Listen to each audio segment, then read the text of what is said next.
이제 하나님의 말씀을 봉독하겠습니다. 오늘 우리에게 주신 하나님의 말씀은 신약성경 147쪽 요한복음 4장 20절에서 24절, 신약성경 147쪽 요한복음 4장 20절에서 24절입니다.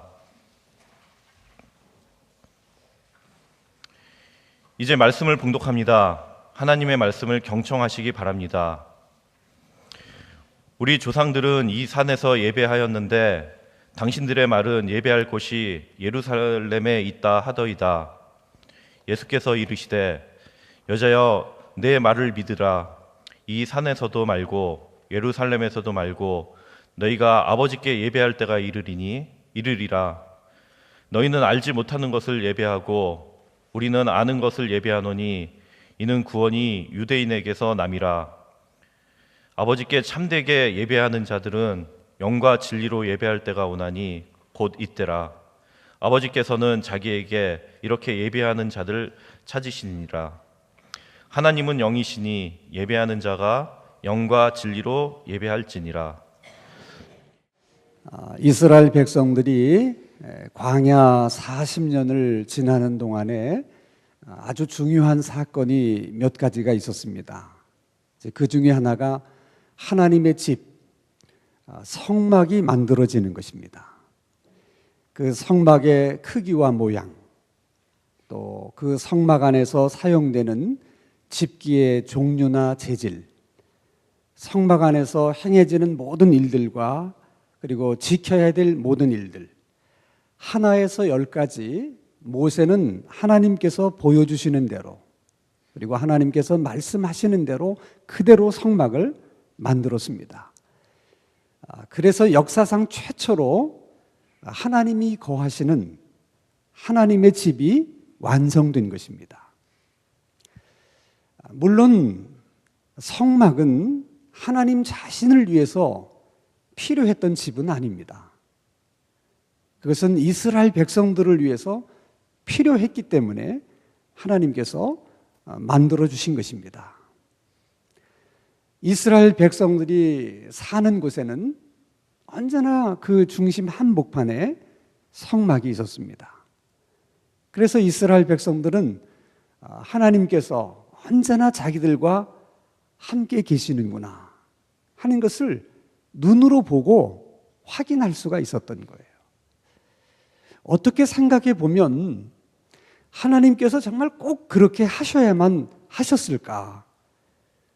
그런 생각이 들 만큼 성막은 하나님께서 이스라엘 백성들에게 허락하신 정말 파격적인 은혜요, 배려입니다.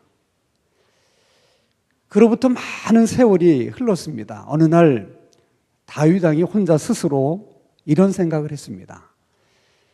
자기는 백향목으로 지은 이 좋은 집에서 살고 있는데 하나님은 아직도 초라한 저 천막 안에 살고 계시는구나. 내가 저 성막보다 더 좋은 성전을 하나님을 위해서 지어드려야 되겠다.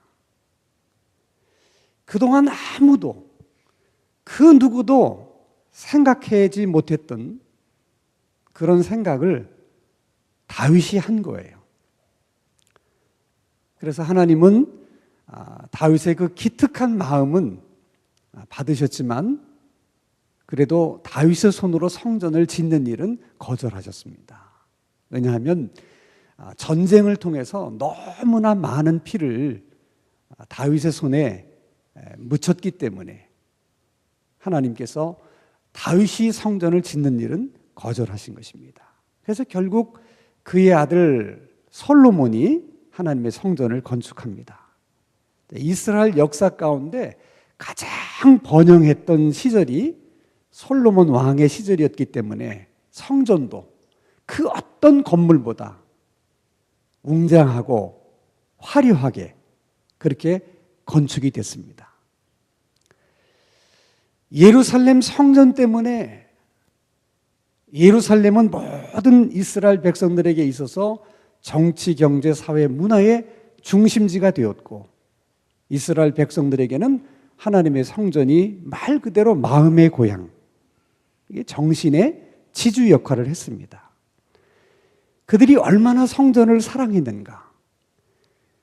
그 성전에 대한 애착은 정말 우리가 이해할 수 없을 만큼, 우리가 정말 상상할 수 없을 만큼 강한 것입니다.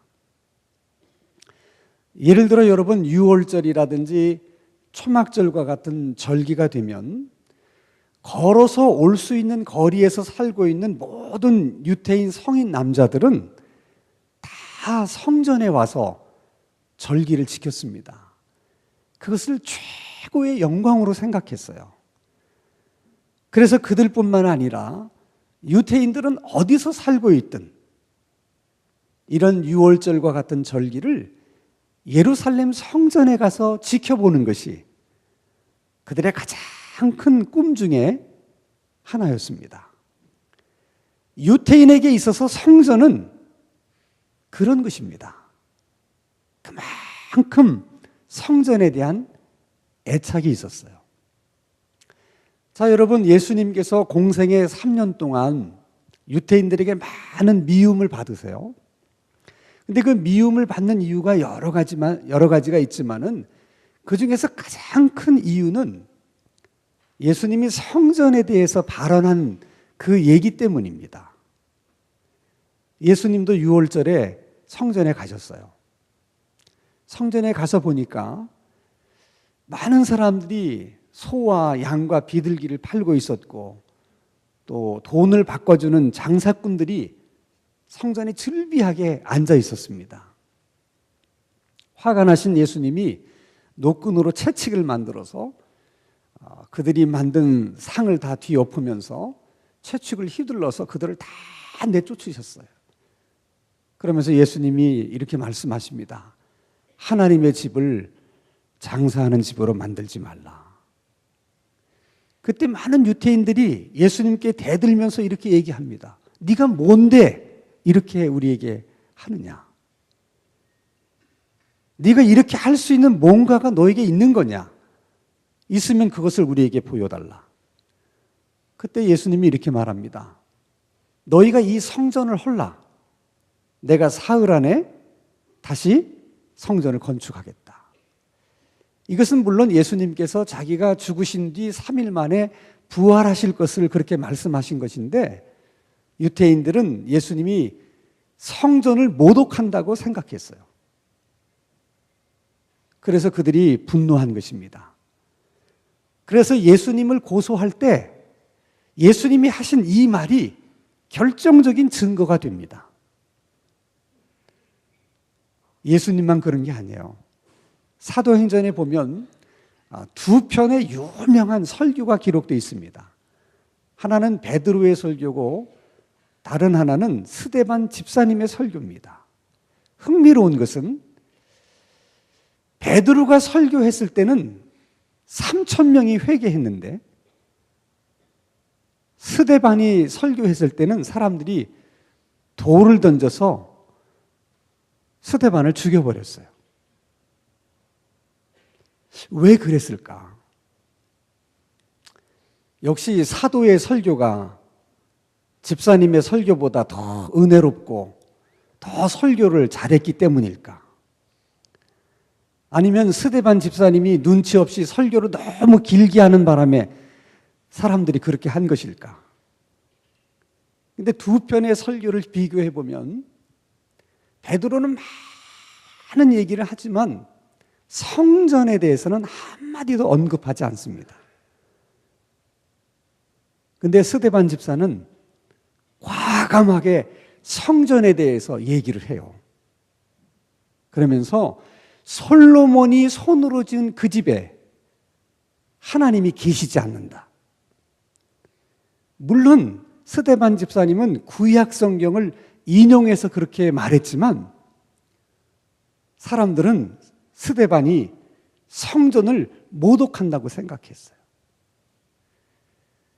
적어도 유태인들의 생각에는 성전에 대해서는 말도 함부로 해서는 안 되는 그런 성스러운 것이 성전입니다. 그리고 오늘 본문에 보면 사마리아 여인이 예수님에게 이렇게 묻습니다. 우리가 어디서 예배를 드려야 합니까? 우리 조상들은 이 사마리아 산에서 예배를 드려야 된다고 말하고, 유대인들은 예루살렘에서 예배를 드려야 된다고 하는데 어느 쪽 말이 맞는 것입니까? 지금 이 여인은 어디서 예배를 드려야 되느냐, 장소의 문제를 예수님에게 묻고 있습니다. 그 이유는 그 당시에는 장소가 중요했기 때문이에요. 예배하는 데 있어서 장소가 중요한 것입니다. 아무 데서나 예배한다고 예배가 되는 게 아니에요. 그때 예수님이 아주 놀라운 말씀을 하십니다. 사마리아에서 예배를 드릴 필요도 없고 예루살렘에서 예배를 드릴 필요도 없다. 앞으로는 사마리아에서도 예배 드릴 필요가 없고 예루살렘에서도 예배 드릴 필요가 없는, 예배를 드리는 일에 있어서 장소는 아무 문제가 되지 않는 그런 날이 온다. 그때가 언제고 그 날이 언제냐? 성령님이 오셨을 때라는 거예요. 성령님이 오셔서 모든 사람들의 마음 가운데 거하시게 되면 그 성령님이 계시는 사람의 마음이 성전이 되고 그 몸이 성전이 되기 때문에 따로 어디를 갈 필요가 없다는 거예요. 그래서 고린도전서 3장 16절에 너희가 하나님의 성전인 것과 하나님의 성령이 너희 안에 계시는 줄을 너희가 알지 못하느냐, 그렇게 말씀하고 있습니다. 그래서 지금은 예배를 드리기 위해서 예루살렘까지 갈 필요가 없습니다. 이제는 우리가 어디서든지 하나님을 만날 수 있고 언제든지 하나님을 만날 수 있습니다. 어디서든지 하나님을 예배할 수 있고 언제든지 하나님을 예배할 수 있습니다. 그것은 우리 안에 계시는 성령님 때문에 그런 것입니다. 여러분, 지금까지 우리가 생각한 유태인들을 생각한다면 이것은 정말 상상할 수도 없는 하나님의 축복입니다. 이 복을 마음껏 누리시고 마음껏 향유하시는 여러분 되시기를 주님의 이름으로 축원합니다. 유태인들은 상상할 수도 없는 복을 우리가 지금 누리고 있는 거예요. 그런데 사마리아 여인이 처음에 예수님과 대화를 시작할 때는 목마름의 문제에 대해서 얘기를 시작했어요. 그러다 갑자기 예배의 문제를 얘기합니다. 왜 그랬을까? 그것은 모든 인생의 목마름과 갈증의 궁극적인 문제는 예배의 문제이기 때문에 그런 거예요. 사마리아 여인이 그걸 안 거예요. 그런데 여러분, 예배는 장소의 문제가 아니고 성령님의 문제라고 지금 예수님이 말씀하십니다. 그렇다면 결국 인생의 모든 갈증과 목마름의 문제는 성령님의 문제인 것입니다. 어떤 사람도 성령님을 만나기 전까지는, 그리고 그 성령님으로 충만케 되기 전까지는 인생의 목마름의 문제를 해결할 수 없습니다. 그리고 성령으로 해결할 수 없는 인생의 모든 목마름의 문제는 다 중독성이 있는 거예요. 거기서 헤어나올 수 없습니다.